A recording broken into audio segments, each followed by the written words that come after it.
Parole Board has convened today to consider the case of Alexander Bailas, number A 186185.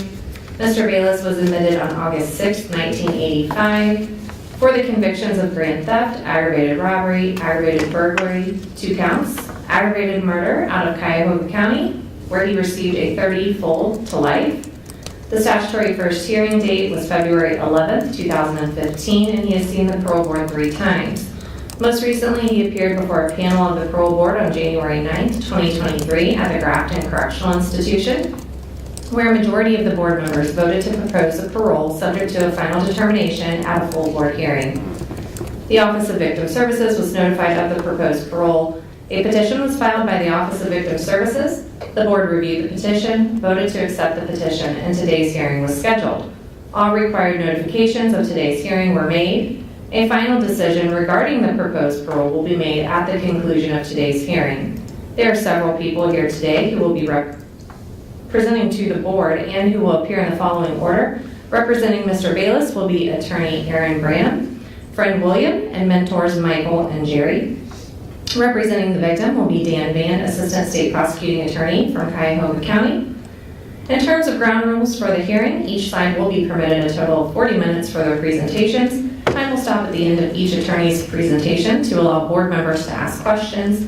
When additional speakers begin their presentations, time will begin to run again. After those additional speakers have made their presentations, the board members will have the opportunity to ask questions or make comments. After both sides have concluded, Ms. Branham will be given the opportunity to make an additional brief statement at the close. Only one person at a time will be permitted to speak. I do ask the parties direct their presentations to the board and not the opposing side. Any person whose behavior or decorum causes disruption in the hearing will be asked to leave or removed. After hearing all of the presentations, the board will then move into executive session for the purposes of deliberation, and we will return with our final decision after. Ms. Branham, if you want to go ahead and begin. Hello again. My name is Aaron Branham, and I'm here on behalf of Mr. Alexander Bailas, along with Jerry Grimm of the Edwin's Restaurant Institute, Bill Wartzman, who is a financial associate of Mr. Bailas' parents, and Michael Swartout of True Freedom Ministries. Today, we ask this board to reaffirm its 5-0 majority proposal, finding Mr. Bailas suitable for release and to grant him parole. A review of Mr. Bailas' disciplinary behavior, his growth during incarceration, his plan for release, and all other relevant factors of consideration under Chapter 5120 leads to the conclusion that Mr. Bailas is a wonderful candidate for parole. As a brief overview, Mr. Bailas entered state custody shortly after his 18th birthday in April of 1985.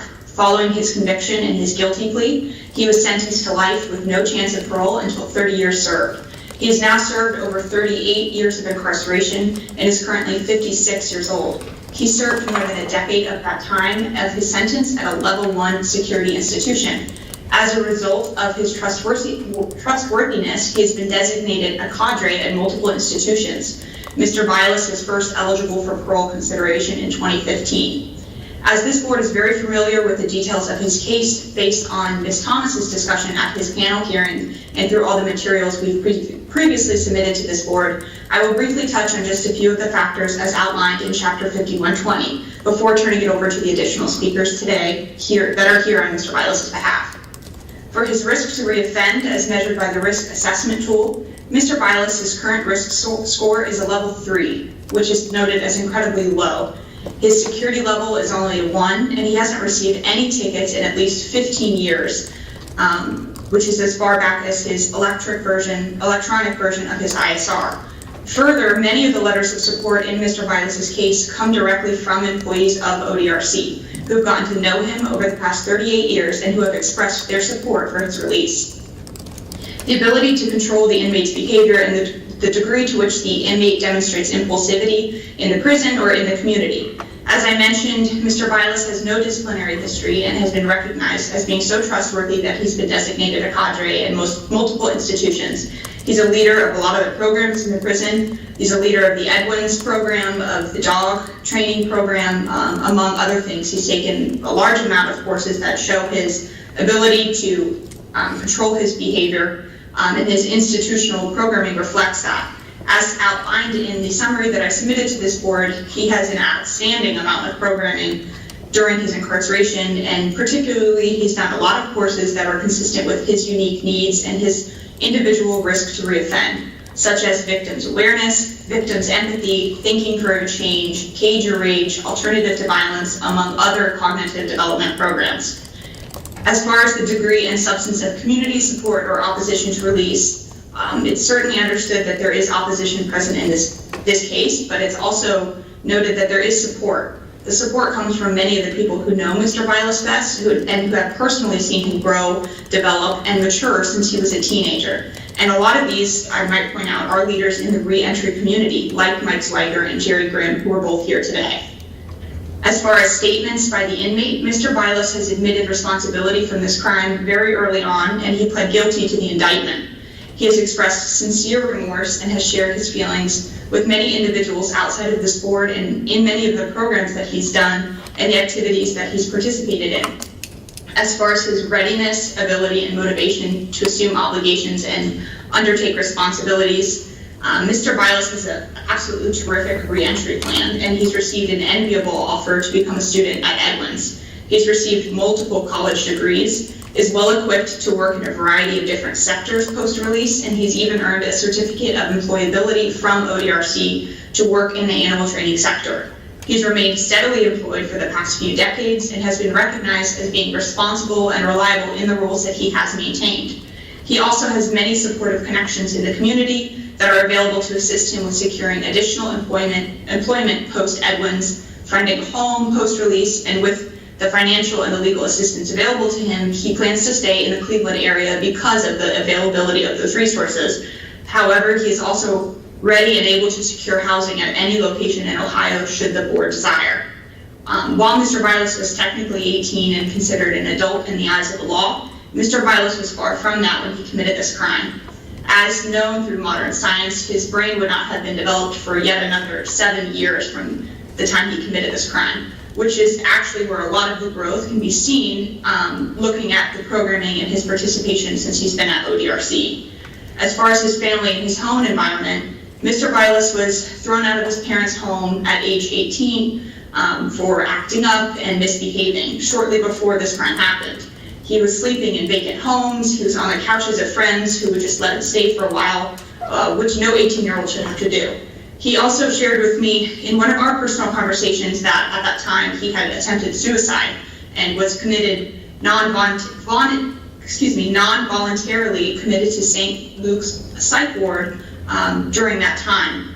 I think to me it really shows that he felt that his family had given up on him and that he was continuing to act out when this crime occurred, demonstrating his youthfulness and his inability to make sound decisions as well as his mental state at the time.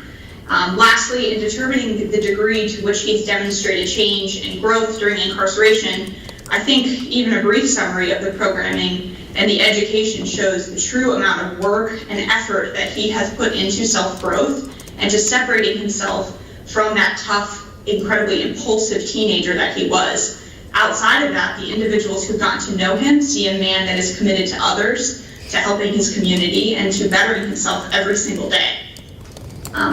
In sum, I won't shy away from the fact that Mr. Bailas committed a horrible crime, which I'm sure that the state will address shortly, but he's not that person anymore, and I think that's what I really want to emphasize to the board. Many, if not most, of the factors that this board will consider when granting parole do weigh in his favor. He's done everything possible that he can to grow and to develop since his conviction and has taken an enormous amount of programs that greatly lower his risk to reoffend. His security level, his programming, his educational achievements, including multiple college degrees, his solid release plan into Edwin's, and his own personal growth demonstrate that parole is appropriate at this time. I ask the board to find the same. Thank you. Thank you. I'll see if the board members have any questions. I'll begin with Mr. Holmes. Yeah, appreciate the presentation. I have no questions. Mr. Brumfield? Yeah, I don't have any questions. Thank you. Mr. Widmer? I have no questions, thank you. Mr. Presley? I have none, thank you. Ms. Kovach? I have none, thank you. Mr. Hauk? I have none either, thank you. And Mr. Herron? Yes, good morning. In your representation, your preparation for the case, were you able to find out any specific adjudications at the juvenile court level that your client may have suffered? I am not sure. As far as that information, it's typically difficult for us to get juvenile records. In the records that we did get, I know that there were, and in the state's memo, there was allegations of him against a former girlfriend, I believe. But from what I saw in the Shaker Heights Police Department, she never ended up pressing charges. So I don't believe that he was ultimately convicted on that. So that's as far as I know about juvenile history. So he did not share with you that he was ever sent to juvenile court or any placement for any behavioral issues as a juvenile? No, he has shared that as far as like delinquency and stuff like that. I'm sorry, I don't particularly practice in juvenile law at the criminal level, but I know he was honest about he has received treatment as far as that, but some of those deeper discussions, and his visit was actually conducted by Mallory Thomas, who was formerly with our firm. But he has been very honest about, that he did have trouble as a juvenile, and he was known for acting out, and his parents were, seeking help for that through, I believe, counseling, and then also, I believe, like you just said, he did time as a juvenile as well. Okay, thank you. I don't have any further questions. Yep. Thank you. We will now hear from William. Yes, can everybody hear me okay? Yes, sir, we can. Okay, so first, let me introduce myself. I am a CPA and an attorney, professionally speaking. I started my career at Ernst & Young and decided to open my own practice in 1980, and I currently practice both professions in Beechwood, Ohio, and eastern suburb of Cleveland. My career satisfaction comes from being able to serve clients I can help. I serve entrepreneurial businesses, families, and charities. I am also a community volunteer. I believe it is important for me to help people that are less fortunate than myself. I grew up in an impoverished family, and a number of people and organizations helped us, and I believe that I have a debt to society because of that help. My charity work in Greater Cleveland is extensive. I serve in leadership roles in 3 charities dealing with mental health and suicide, and as a volunteer at Cleveland Clinic, University Hospitals, and Cleveland State University. In addition, I volunteer by helping disadvantaged people in the community. This volunteer effort is separate and apart from my professional practice. What led me to help the Bailas family? In 2014, one of my fellow volunteers in charity asked me to help a friend of theirs, Maria Bailas, the mother of Alex Bailas. Maria and Nicholas came to the U.S. from Greece and both practiced medicine at our local hospitals. Because Maria could not bear children, they adopted Alex at birth. Maria and Nicholas did not have any family in the U.S., and their son's problems created a level of embarrassment that caused them to shy away from building relationships. I agreed to help them with every aspect of their daily living experience during a period when they were both very sick and in and out of hospitals and extended care facilities. Nicholas died in early 2016, and Maria died in early 2022. I met Alex during prison visits with Maria. During her final days, she asked me to help Alex if he was released from prison. I became more familiar with Alex due to extensive communications related to his parents' health issues. Alex demonstrated a sincere level of caring and compassion for the suffering his parents were experiencing during their final days. I am supporting Alex today because of a promise I made to his mother, and because I feel Alex is sincere about his accountability associated with his crime. Alex has recognized that he had to perform above and beyond the expectations of a normal prisoner due to the nature of his crime, and he has impressed me with his education and skills that he has acquired during his incarceration. There's a long list of his accomplishments that the other presenters will probably discuss, but what particularly impressed me was his leadership skills. For example, helping juveniles in 3 county programs via the Juvenile Offender Program, head program aide in helping the residents of Grafton in their return back to society through the Ohio Means Jobs Program, holding office in various inmate programs such as the JCs, and currently his role as president of the Doggy Day Care Program. I have given a lot of thought on how I can help Alex during a transition should he be released from prison. One example would be significant emphasis on continuing accountability for his behavior in society. A second item would be career counseling. I have helped clients and family members who are unemployed or who are confused about the direction of their career. Next would be business and finances. Of course, these two areas are consistent with my professional background. And lastly, referral sources. My community volunteer efforts in several organizations would allow me to identify sources of assistance for Alex if needed. I thank each of you for your time today. Thank you, sir, and I'll see if the board members have any questions for you. Mr. Holmes? I just appreciate your involvement with this individual and the work you've done to help restore him. Mr. Brumfield? I don't have any questions. Thank you. Mr. Whitmer? I have no questions, thank you. Mr. Presley? No questions, but thank you for your support. Ms. Kovach? I have none, thank you. Mr. Houck? So what would you foresee your interaction with him being? Would you reach out to him weekly, monthly? How do you see that occurring? I see it occurring weekly at the beginning. What he will need in terms of transitioning to society will be to recognize how the world has changed and how it affects his ability to function in the world. Where he would be located is probably 10 or 15 minutes from my office.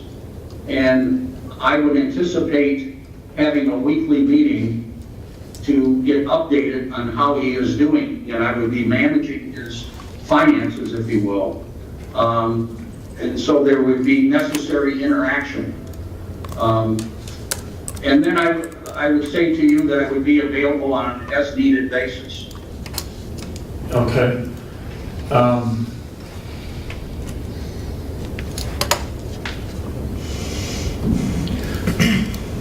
Do you think you know him well enough that you could see signs of him maybe starting down the wrong path? In a weekly observation, would you maybe be able to see signs if you maybe pick up, okay, maybe we need to get him into some counseling somewhere, and what might those things be, do you think? You know, in the organizations where I volunteer, we have people that we've helped come and testify about how we have helped them. And the learning experience I've had with over 20 years of volunteering and with the type of profession I'm in where I interview people and determine their needs, I think it would be quite easy for me to identify any signs of problems. As a matter of fact, it's something I would enjoy participating in, because what it means to me is that I'm able to help someone in a very important situation. And it's not only helping him, but the concern would be the impact on everything around him. You know, everything that he could impact adversely. So I don't have any concerns about being able to help Alex. All right. Would you be willing to have a relationship with the parole officer such that if you saw something or he started to talk about things, would you be willing to call the parole officer? And what do you think it would take for you to call his parole officer? Well, first of all, to me, it would be obvious that I would need to call the parole officer. That person has an official relationship and responsibility to fulfill. and I would be very comfortable contacting the parole officer and communicating any concerns that I have. I have so many resources where I can get advice if there's any reason for me to be uneasy, because of the volunteering work I do in the community. Very good, thank you. Appreciate you sharing today. Mr. Herron? I don't have any questions, Mr. Wortsman, but thank you very much. Thank you, and we will now hear from Mr. Schroeder.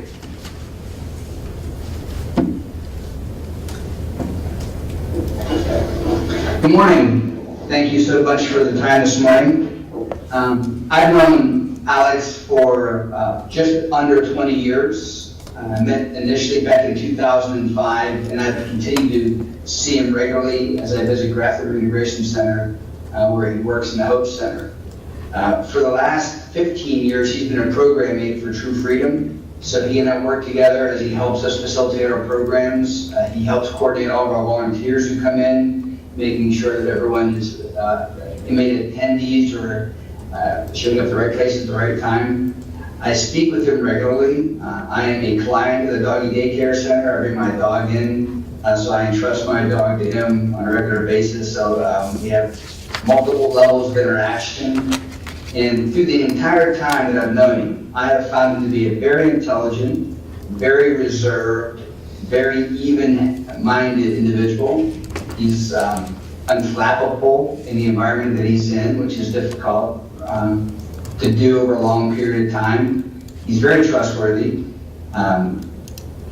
He's a very goal-oriented individual, and he gets things done. So he is my go-to guy when I'm trying to plan an event. If we do a graduation, he's the guy that helps me find room space, organize the right staff members, and make sure we're getting all the gate passes in place. So he knows how to get things done. He's very reliable, and I've become, I would say, a very close friend of his over the last 15 years.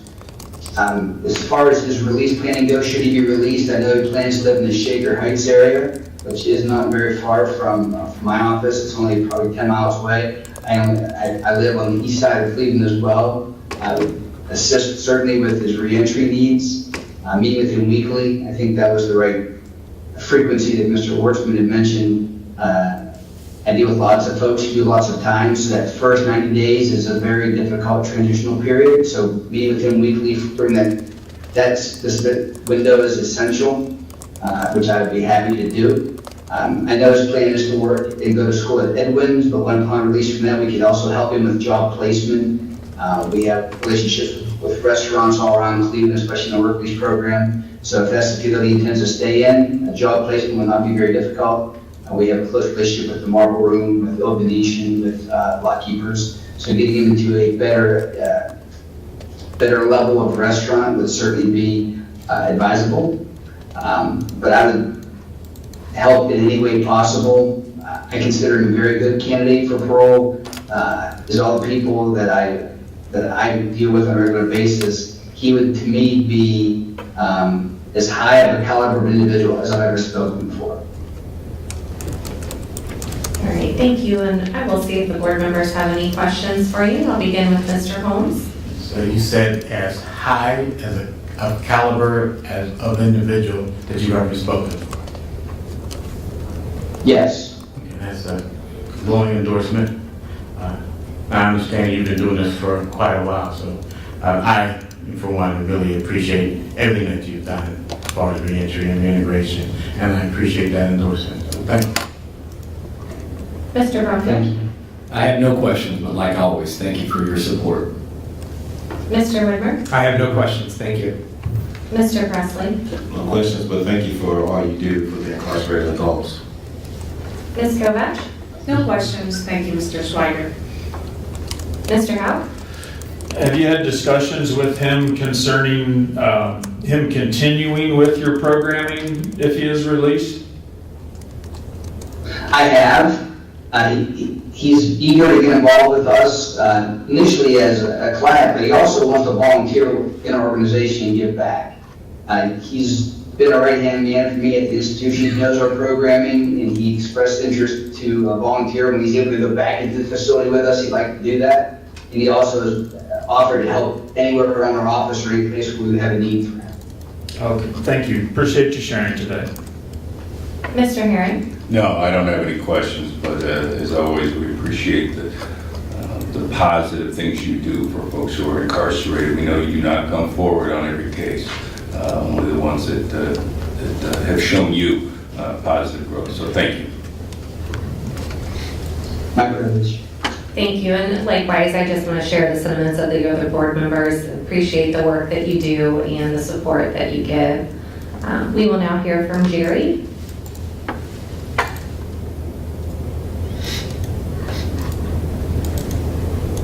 All right, can everyone hear me? Yes, sir, we can hear you just fine. Okay. Sorry. So my name's Jerry. I'm a chef at Edwin's. I worked there since we opened in November of 2013. One of my jobs is I do teach a class out at Grafton Correctional every year that runs from April to November. Alex took our class in the year 2016 and graduated. And since then, he has stayed on as an aide.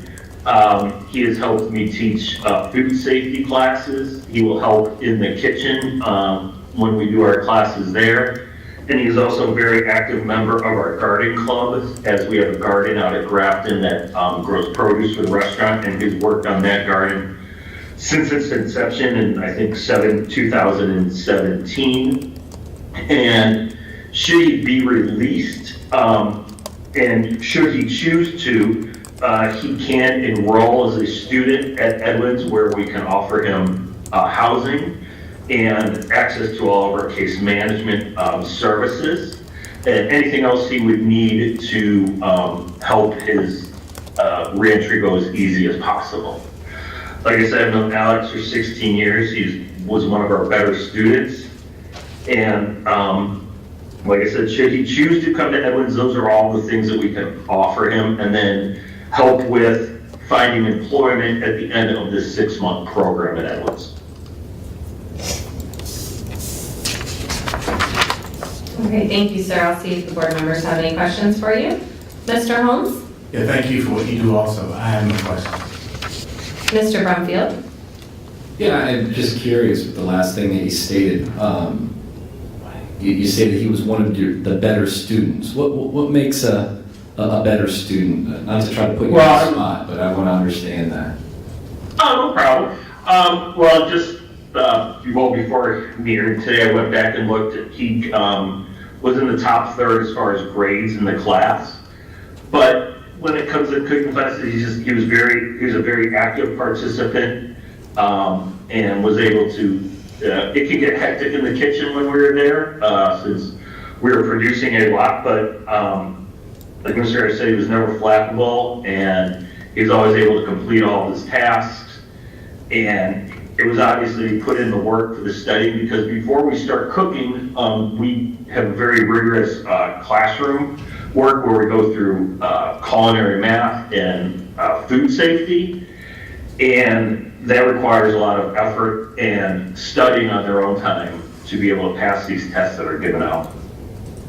Well, thank you. So when I said better, I graduated near the top of his class as far as grades go. Yeah, and I figured that's what you meant in regards to just obtaining the information and being able to put it out and do the class very well. I guess was curious about sometimes students are also, I mean, they're considered the better because of their studies and their academic success.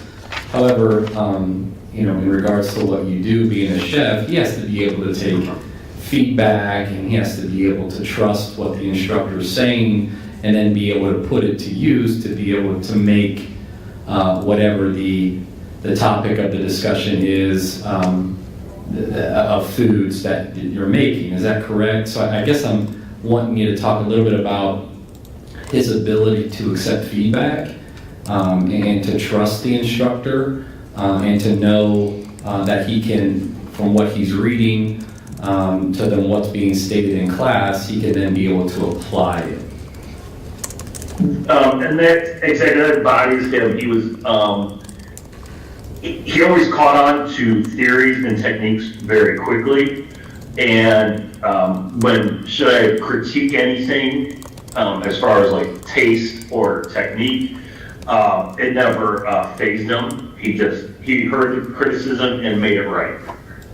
Sounds good. And so he was a delight to have, no disruption in class. Correct. Okay. Absolutely. All right, thank you. I have no further questions. Mr. Woodmer? I have no questions, thank you. Mr. Presley? I have none, thank you. Ms. Kovach? I have none, thank you. Mr. Houck? Yeah, good to hear from you today, Mr. Grimm. There was a spot on the news, and they quoted a letter that they say they received, or an email that they received from your organization.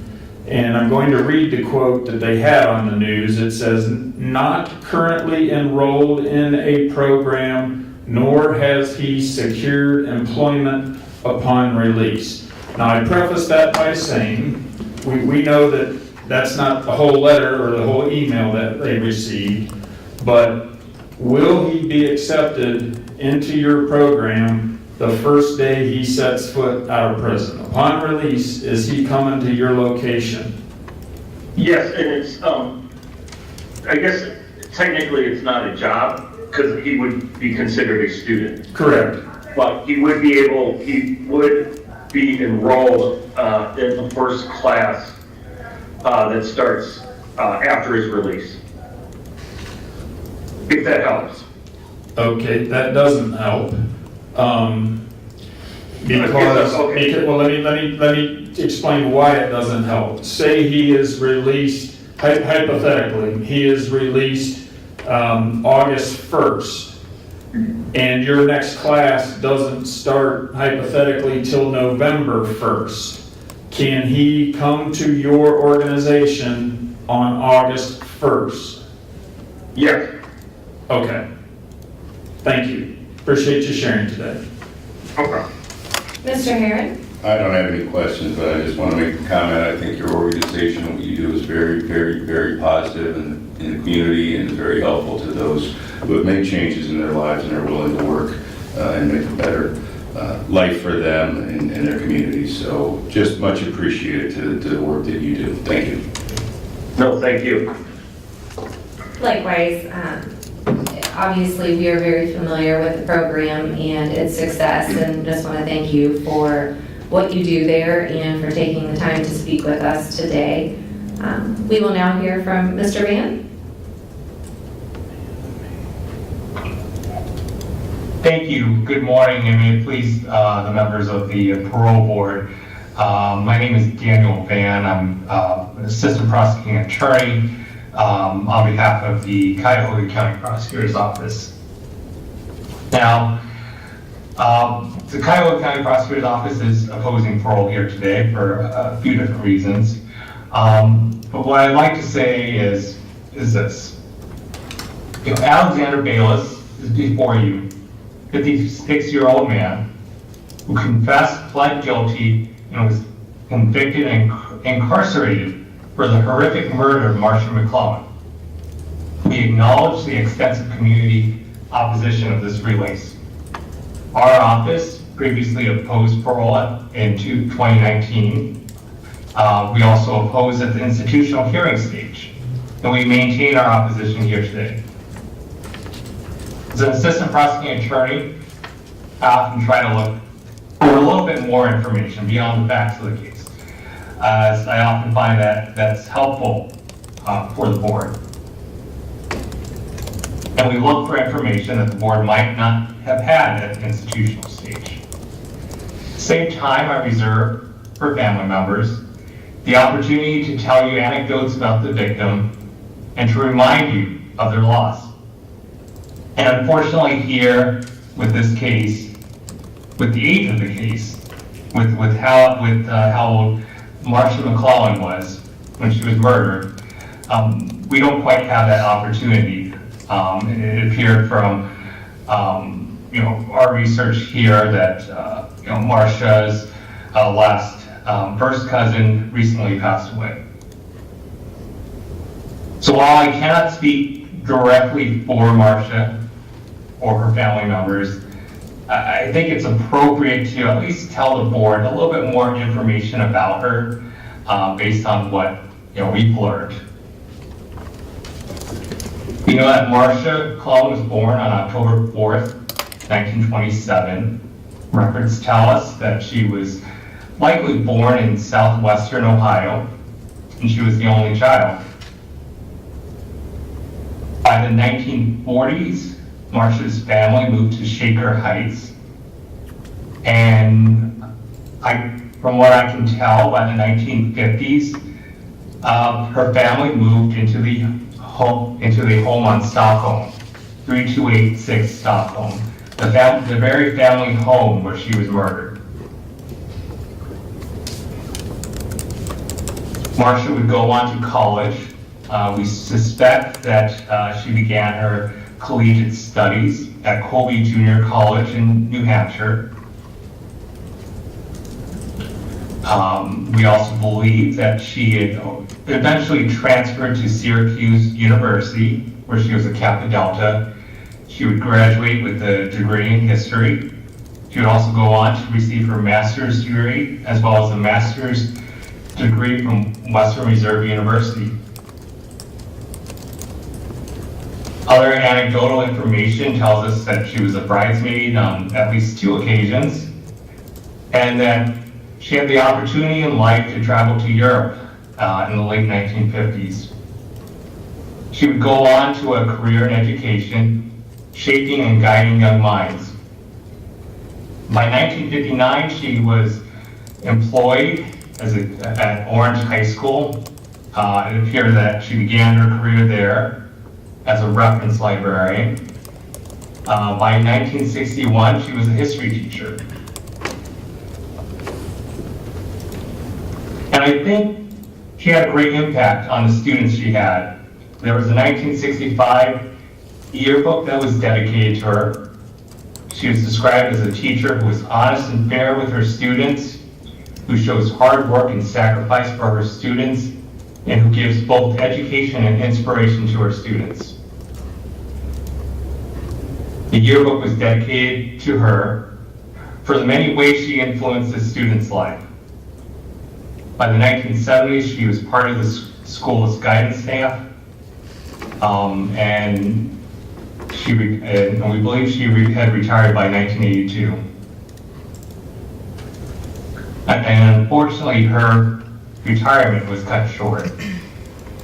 Marcia MacClellan made the most of her life. The inmate's life, as we know it, is a different story.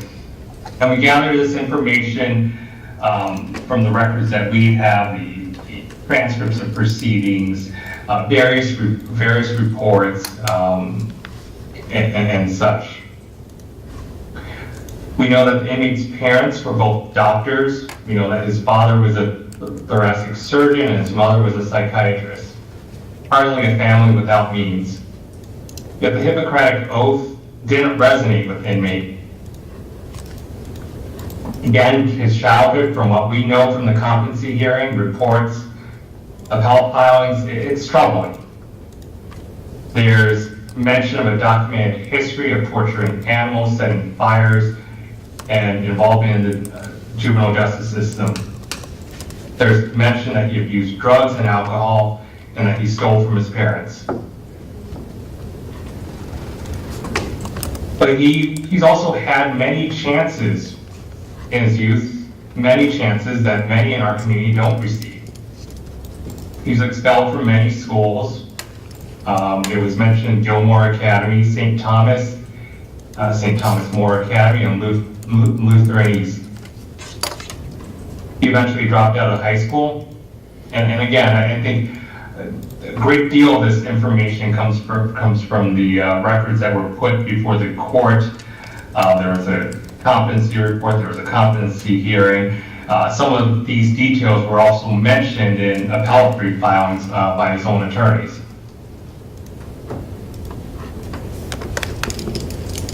We know that the day that before he murdered Marcia MacClellan, he assaulted his girlfriend allegedly assaulted his girlfriend. There was a document report regarding that. Or rather, I would say that was on March 13th. The very next day, on March 14th, the inmate was arrested for breaking into a vacant home in Shaker Heights. Police were very familiar with the inmate due to his activities. At the time of his arrest, on March 14th, this is for the trespassing, he had a gold ring with black stones bearing the inscription Colby Junior College for Women with the initials MJM engraved on the inside. Marcia MacClellan. He pleaded no contest to that trespass charge and was released. Now we turn to the day of the murder. And from autopsy reports, we know that Marcia MacClellan was 5'6", 123 pounds. Her death was ruled a homicide as a result of cervical compression and drowning. And she was pronounced dead on March 24th, 1985. And it's very hard to look past the facts of this case. The autopsy tells us she had lacerations and abrasions on her head. There were abrasions and contusions on her neck, brush burns on her upper thoracic vertebrae. She had fractured ribs and blood pulled into her right chest cavity. And there were also contusions and abrasions on her arms. Police arrived on scene. There were no signs of forced entry. They observed a dark blue jacket on the floor of the dining room along with a steam iron. By the steam iron, there was a dark red spot that appeared to be blood. A few feet away from that was a metal tip of a fire poker. A pair of glasses was found on the ground near a piano. There was a darkened spot on the carpeting, possibly blood going up the stairway. And then the officers opened the closed bathroom door. They observed blood across the bathroom floor area and the body of Marcia MacClellan in that bathtub, partially submerged in water. There was also a strong odor of bleach coming from that water. And the police observed bruises on her neck, bruises and striation marks resembling footprints. He was fully clothed with the exception of a right shoe. They saw the container of Clorox bleach on the heat register. And the bedrooms in the house appeared to be ransacked. Now, the inmate was arrested. He was, quickly identified. Police were able to identify. They knew that he, they had prior experience with him, and he was known to stay at a home diagonally behind Marcia MacClellan's home. Now, with that home, there was a common pathway between the rear yard of the home and Marcia's home. The police went to the home where the inmate was present, and inside that room, where he was staying was his footlocker. At 6:30 p.m., the inmate gave a statement. And I think this is where we get a great deal of the horrificness and brutality of this murder. He indicated that he went to the home on that day, that he knocked on the door, and Marcia MacClellan had opened the door. The inmate, and this is all according to his statement, confession to police, he told her that he wanted to pay her back for a shovel that he had broken. She opened the door a little bit, and he pushed his way inside. According to him, once inside, she had asked him why he had closed the door. He didn't answer and told her he had a gun. According to him, she said, "You don't have a gun. You're just lying."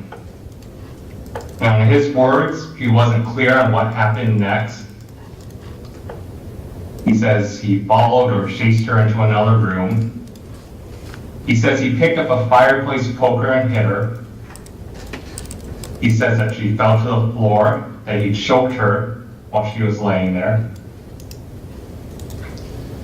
According to him, her eyes were looking at him and blinking. According to him, he asked her if she was going to call police on him, and she nodded 3 times. He said that he got her up, kicked her in the chest. He says that he got the iron, wrapped it around her neck, and pulled it tight. After that, he says he dragged her upstairs to the bathroom, where he placed her in the bathtub. He says he turned up the water on and stepped on her neck with his shoe.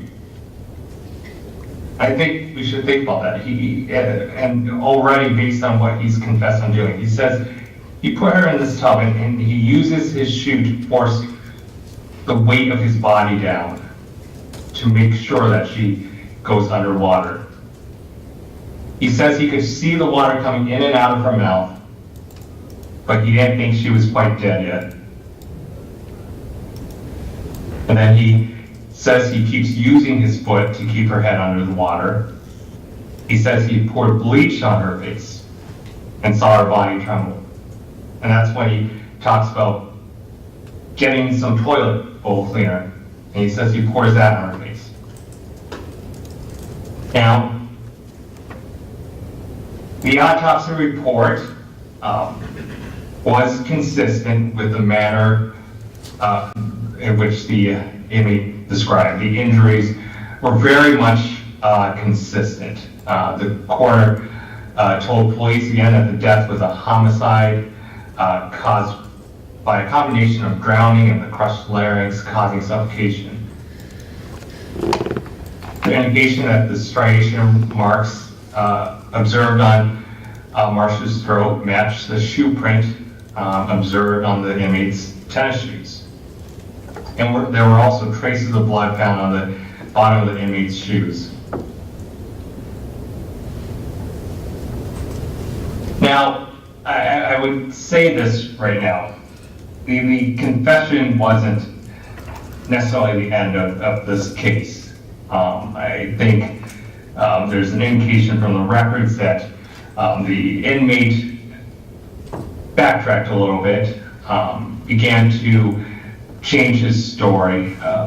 From what I can tell, the police followed up on his claims, and they just weren't deemed credible. Now, I think what's a little concerning to me, and this is something learned through review of records from the Shaker Heights Police Department. So it appeared that at some point in 1987, I think that's a remarkable year in the sense that after the inmate pled guilty and was convicted of these crimes, he was given a delayed appeal. And so in 1987, the Shaker Heights Police were directed to the inmate, claiming that he had information about other homicides.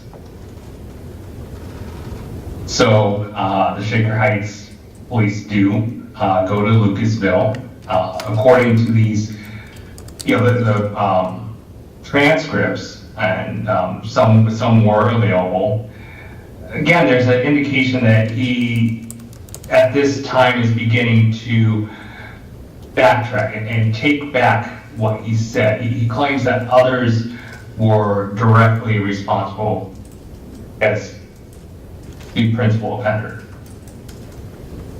He specifically mentions 2 homicides in Warrensville Heights. And just when he mentions one name, and we can tell just, there's even just through newspaper articles, through Google, that he got the year wrong. So he claimed that he was present for a certain homicide, but he was incarcerated at the time. So, he mentions the event occurring in January 1985. It occurred in 1986.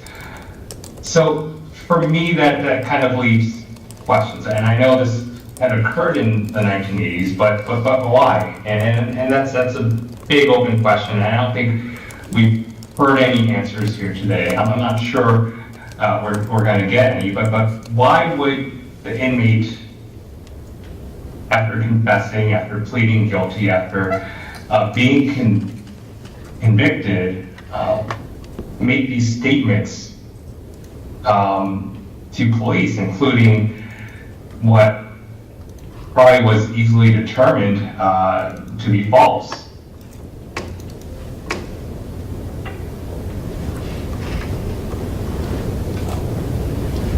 Now, there's certainly extensive community opposition here, as well as law enforcement opposition.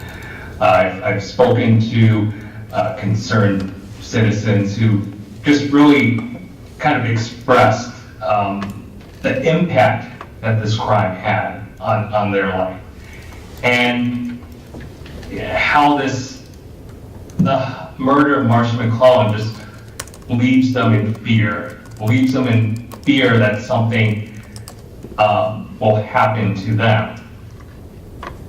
And it kind of makes me think, just my own experience, and I can say, I guess it maybe this is just an unfortunate truth of, for myself being raised in a household where, you're fearful of the people around you, fearful of your neighbors. And you really think about the way that Marcia MacClellan was murdered. There was no signs of forced entry. By the inmate's own admission, he was someone who knew Marcia. She knew him. And I think that's probably everybody's worst fear, that something will happen to them in in a place where they should expect safety.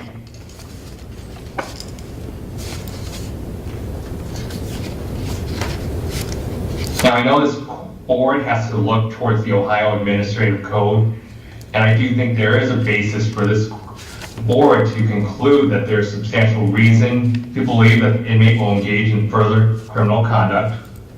I think there's certainly substantial reason to believe that as the unique factors of this offense of conviction, that those unique factors of the offense significantly outweigh the inmate's rehabilitative efforts. That the release of the inmate into society would create undue risk to public safety and would not further the interests of justice or be consistent with the welfare and security of society. Certainly here today I am offering what may be new information to the board, and certainly we do think it might be appropriate for the board to deliberate further and determine that there's a need for additional information upon which to make a release decision. It was largely unaddressed, the mental health history here in this forum. I don't think that we can necessarily dismiss or downplay the inmate's actions based on age alone. Again, there's a documented history here of again, it was mentioned again, setting fires and torturing animals, extensive issues in school, and potential mental health issues here that really need to be seriously considered here. We're not talking about just plain youthful mistakes. We're not talking about a burglary of a home where a gun incidentally goes off, killing the homeowner. The murder of Marcia MacClellan was horrific. I don't think there's any other way to describe it. And I think those are unique factors of this offense that seriously outweigh the rehabilitative efforts.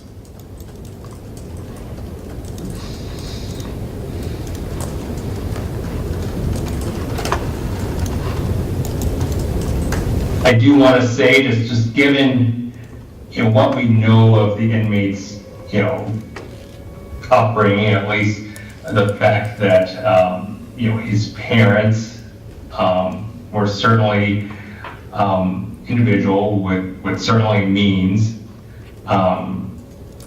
who appear to have tried to help the inmate all throughout his childhood, tried to get him into the right schools, tried to get him the appropriate treatment.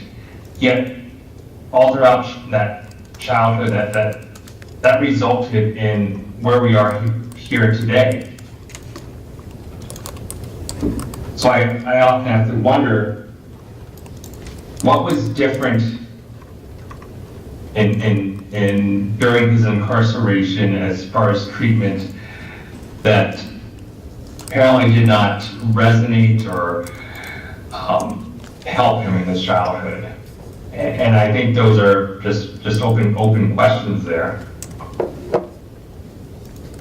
Now I know it's mentioned here today that Edwin's is part of the release plan, and there is a sense, there's a sense from individuals in the community that this would not be an acceptable option. And I would ask the board to consider a few things. We know that the inmate lived on Van Aken Boulevard, just under a mile from where Marcia MacClellan lived on Stockholm. He lived in the same community where he brutally killed Marcia MacClellan. And his number one release plan is to be released into this very same community. Edwin's is located relatively short distance from both where the inmate had lived, as well as where Marcia MacClellan had lived and where she was murdered.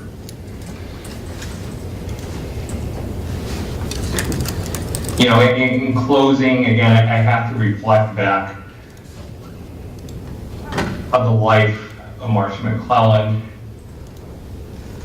I think it'd be a disservice just to focus on the, brutal manner in which she was killed. From what I can tell, she lived a remarkable and accomplished life.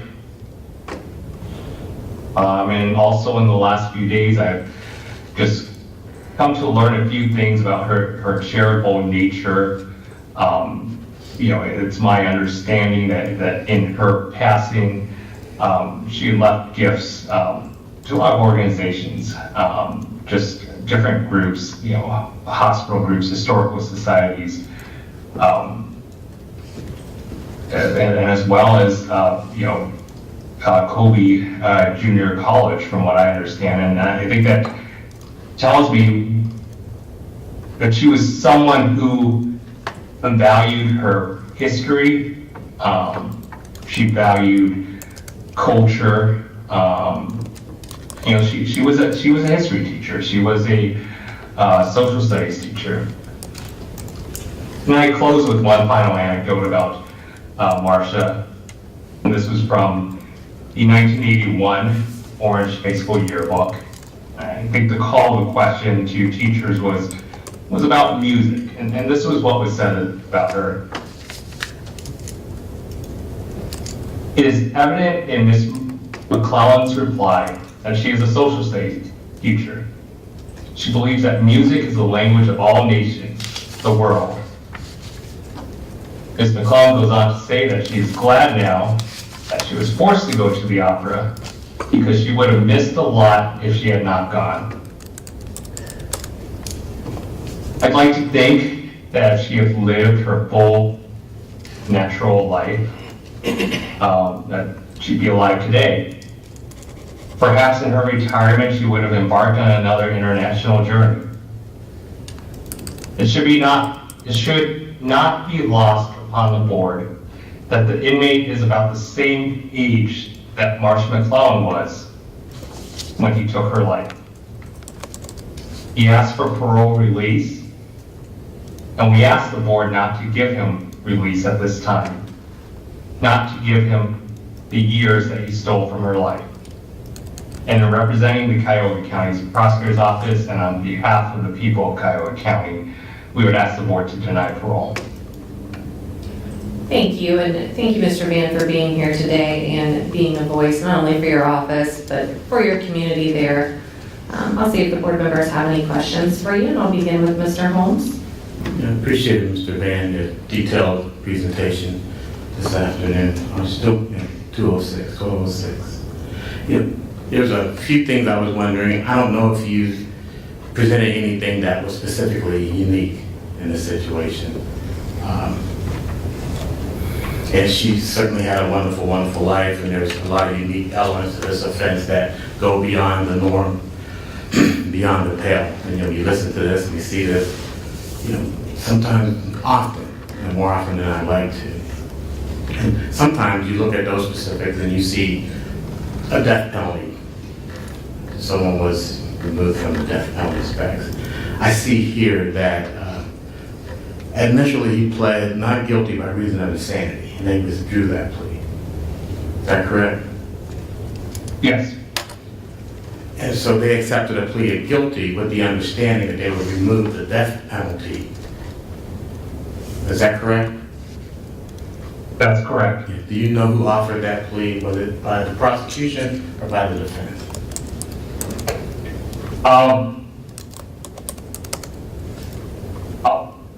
I can't answer who. If the question is who initially offered that plea, Who initiated that negotiation? I can't remark on that. The record of the transcript does reflect that this plea was this was a negotiated plea, but as far as who authorized or who initiated that conversation, I don't have a record of that. Right, and I'm trying to be as much as I can unemotional about these type of proceedings, but you can't help but to feel for the victims, feel for the state, and you look at all the factors that we have to assess. And when you see something like this, and then pushing toward life without or death, when those things could have been settled early on, especially with the uniqueness of all the elements of this offense. So now I have to apply the law, suitability factors, even though those elements were beyond the norm, what he did during that period of time, and what he's done since then is also beyond the norm, beyond the pale. That he's done exemplary while incarcerated. So I just wanted the prosecution to understand that. I wanted everyone to understand. Not complaining, just explaining what we have to do when on the front end of things aren't taken care of, whether it be monetarily, whether it be relieving a docket, they count on the parole board to settle these issues. So I just wanted to say that. Thank you. Mr. Brumfield? Yeah, thank you for your presentation, Mr. Van. I didn't have the opportunity to sit in on Mr. Bailas's panel hearing, but I think that from what you stated about mental health, I believe that you're on to something in regards to the open questions that you asked the board, or hypothetically, about what was going on during his childhood. I think there's some paradox in what you stated. I don't know how much experience you have of working with juvenile juveniles or child offenders, or those that get in trouble with the law under the age of 18. But if you look at his history, which you, I think, broke down pretty well in regards to what he was doing with the setting of fires and torturing animals, breaking windows at school, forging checks, expelled several times from school, stole valuable items from his mother, right? All these things that I'm looking at the Cuyahoga County prosecutor letter that you sent to us. It's in my profession, the wellness of the child is dependent on the wellness of the home, the parent. And I think that's the paradox here that you stated, that the parent certainly tried to help him, I would imagine, but there might, I think in my concern, there might have been something else going on for a psychiatrist to recommend throwing their child out of the home, right?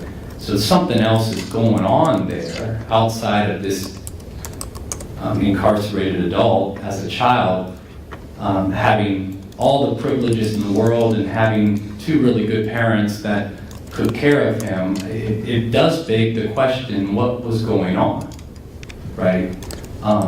And you know, children with this magnitude of offenses and behavior and functioning tend to have a history of some sort of abuse or trauma that they have yet to recognize. And so I'm curious, as well as you are, in regards to the need for mental health, but also not necessarily blaming this offender childhood, being a child, on why he is who he is today. I mean, certainly could definitely be, it's a horrible, heinous crime, right? It's extensive in the amount of violence and the aggression.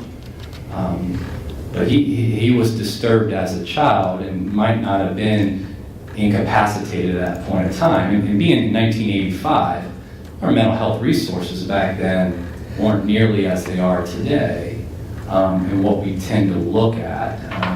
Back then, a lot of it, the problem lies within the child, not necessarily with the family unit. And I think that's something that, you know, could and needs to be addressed.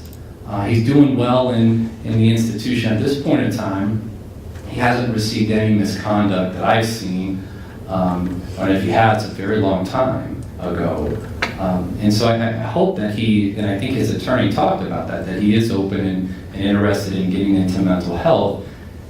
Mental health in the institution is a little bit different than processing past trauma, especially if they're functioning well within the institution. A lot of times mental health is open when there's a risk or a high risk of harming himself or others or having acute psychiatric symptoms. And it doesn't necessarily seem like he's dealing with that at this point in time, but I agree with you, Mr. Van, is that he might benefit from some mental health to be able to figure out what his childhood was and what was going on at that time. To not necessarily blame himself, but maybe it's the dynamic of his family that was dysfunctional. Would you agree with that? I would agree, and I think this would fall under the permissible Ohio Administrative Code parameters that allows the board to deny parole under for the reason that there's a need for additional information to make a release decision.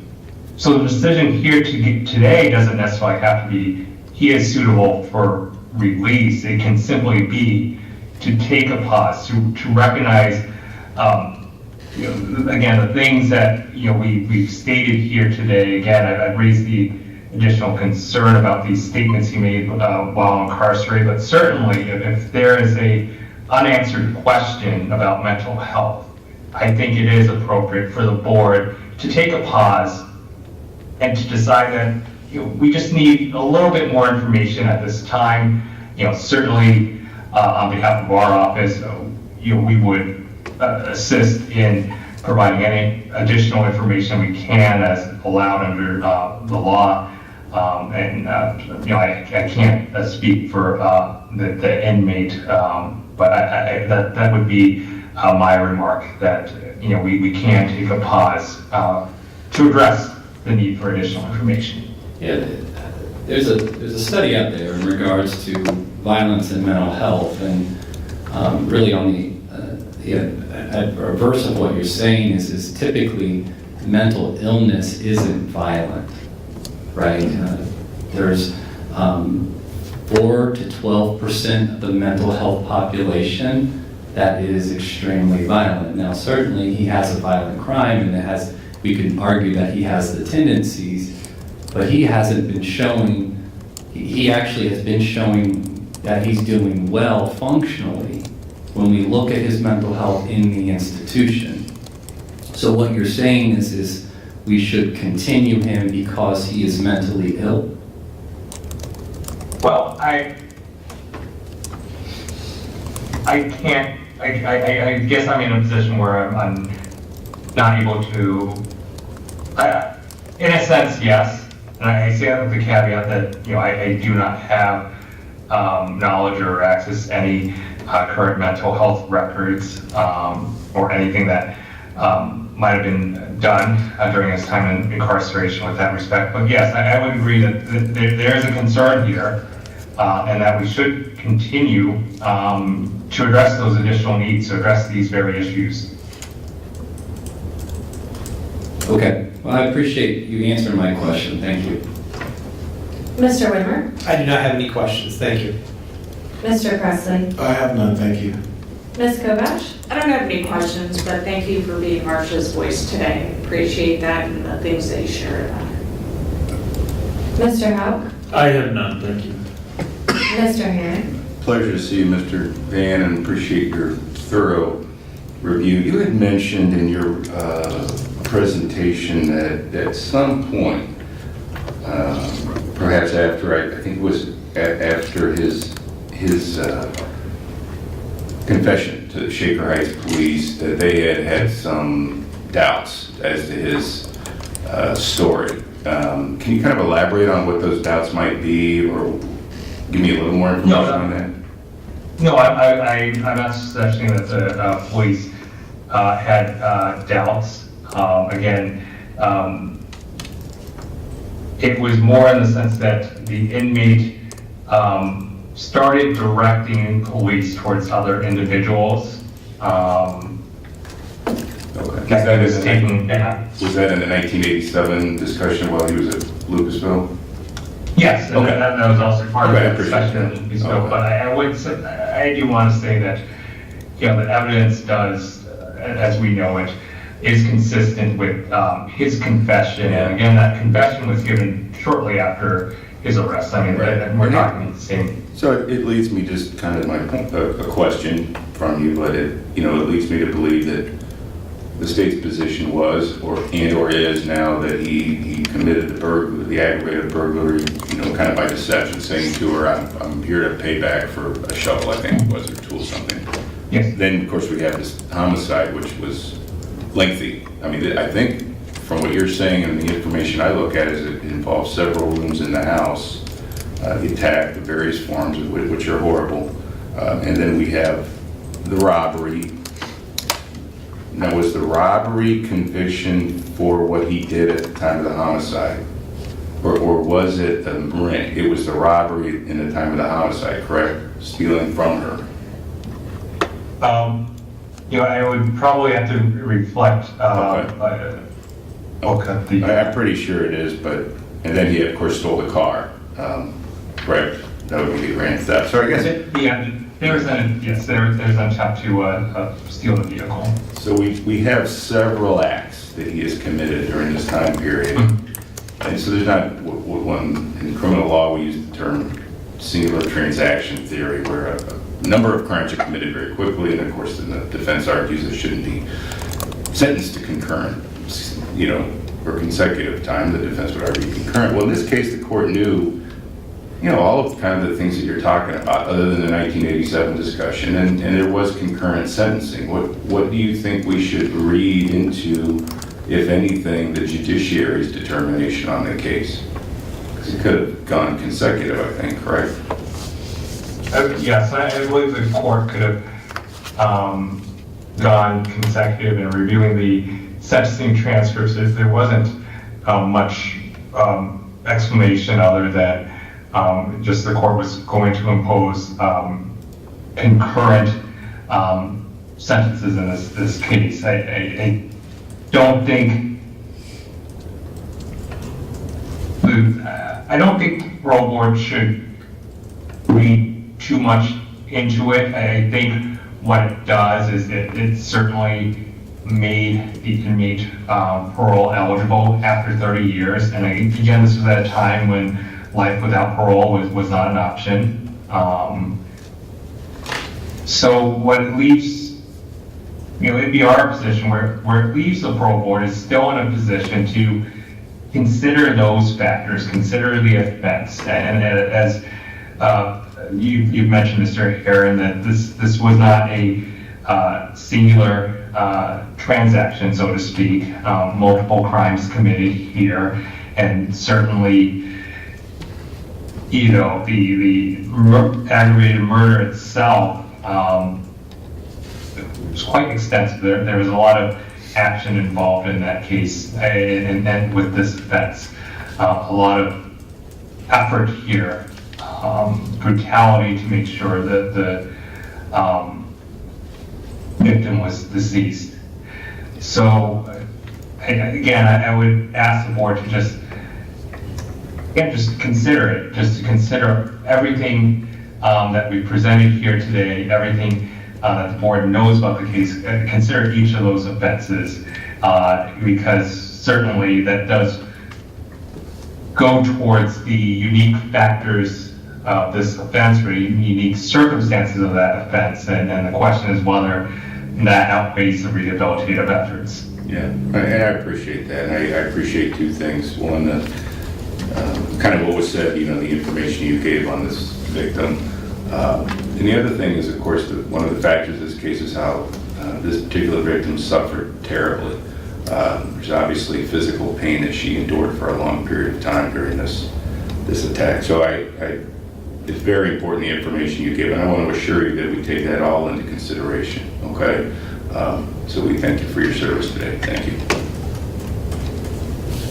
Thank you. Ms. Branham, did you have any follow-up? Yes, I do. Thank you. I have a couple of responses based on some of the information that the state shared today. As far as the arrest records concerning trespass, as I mentioned before, Mr. Bailas was homeless at the time. Frequently, trespass convictions are commonly associated with homeless individuals seeking refuge. As far as the theft, Mr. Bailas had taken money from his mother, and then another time, I know there was mention of a theft and potentially forgery. He had actually taken her checkbook to help his girlfriend at the time seek OBGYN services.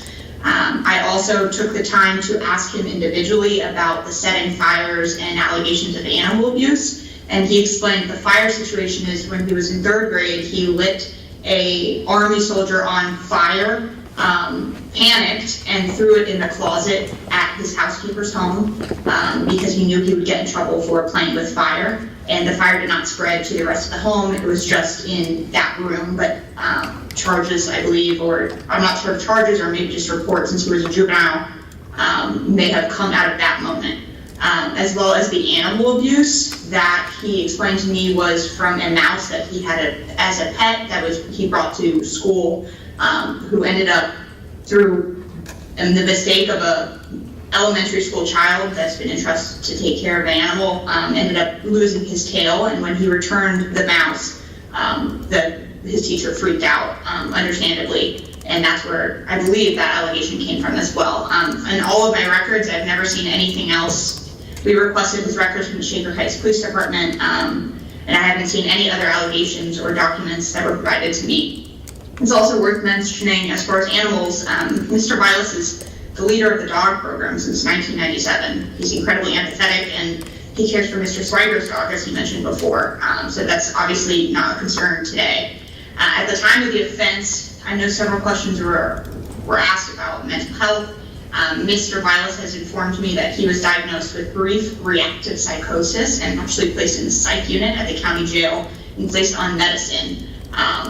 Since then, we have attempted to get his mental health records, and ODRC has informed us that none exist in their program. So we have also had trouble trying to get that, but he does appear to have taken so many programs that address and will, address these sort of concerns, such as multiple the carry guides, the victims programs, the cognitive development programs. He's been really involved in different pro-social groups where he's discussed this. And he appears to have no, as Mr. Brumfield said, current mental illness that could, really affect him.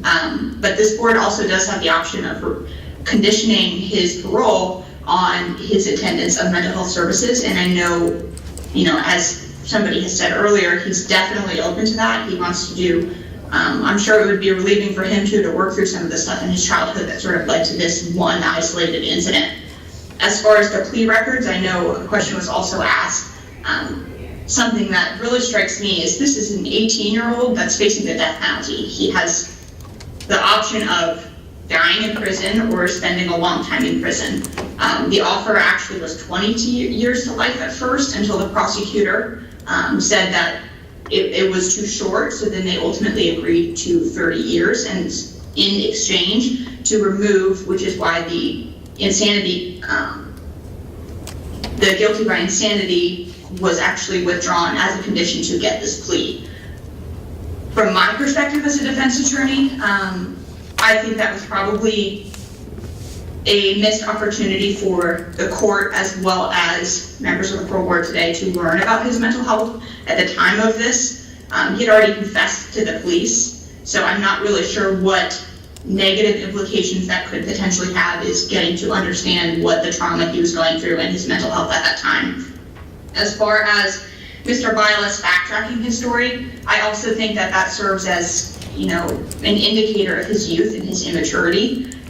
The references to the other homicides, I think it's worth mentioning that it's been nearly 40 years and he's never been even indicted on any of these charges. I asked him again myself out of my own concerns, and he adamantly denies all involvement. He explained that when he was a young teenager, 18 years old, housed at Lucasville, one of the most deadly prisons in Ohio, he was trying to get attention and make himself seem like a big bad criminal, as he is, housed with some of the most dangerous criminals of all time.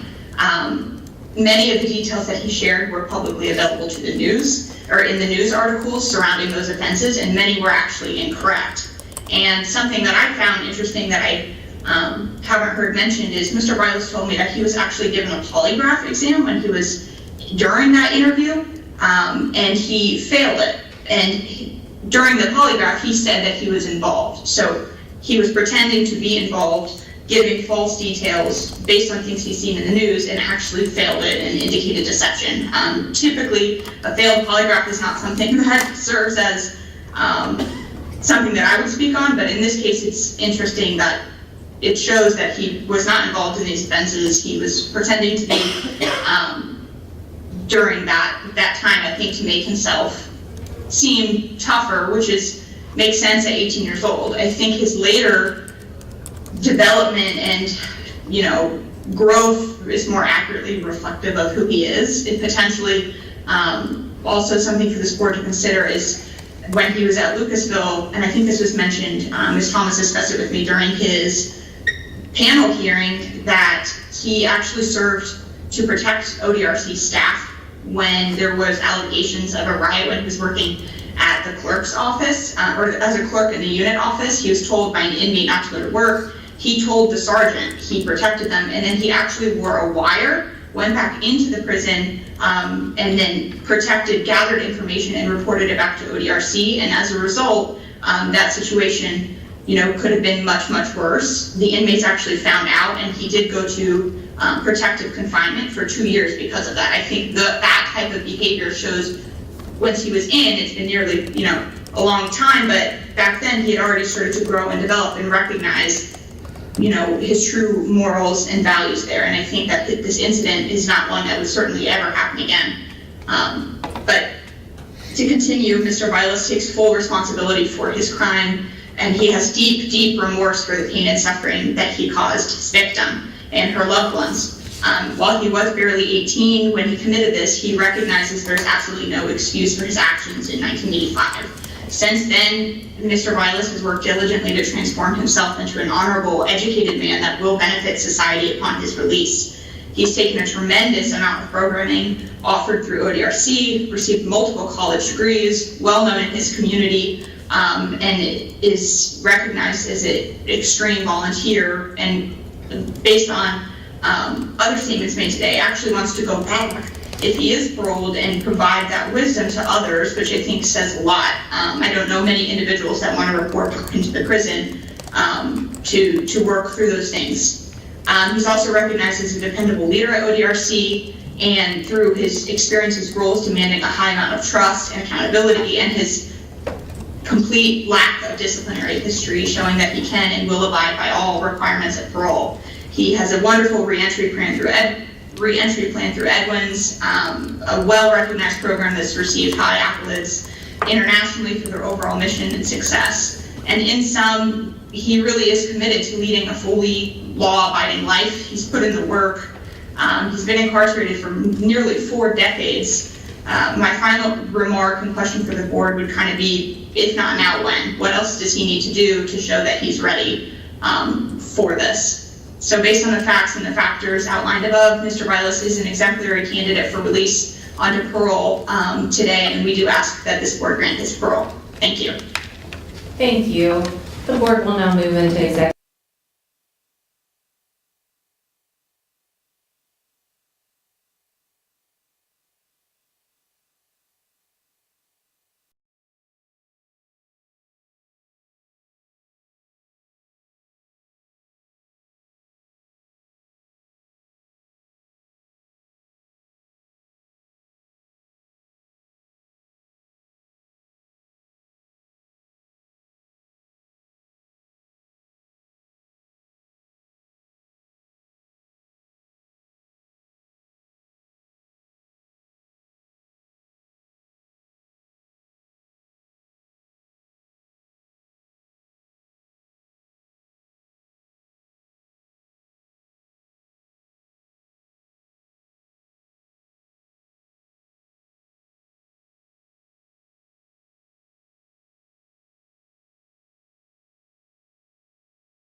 Necessarily burdensome process.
you.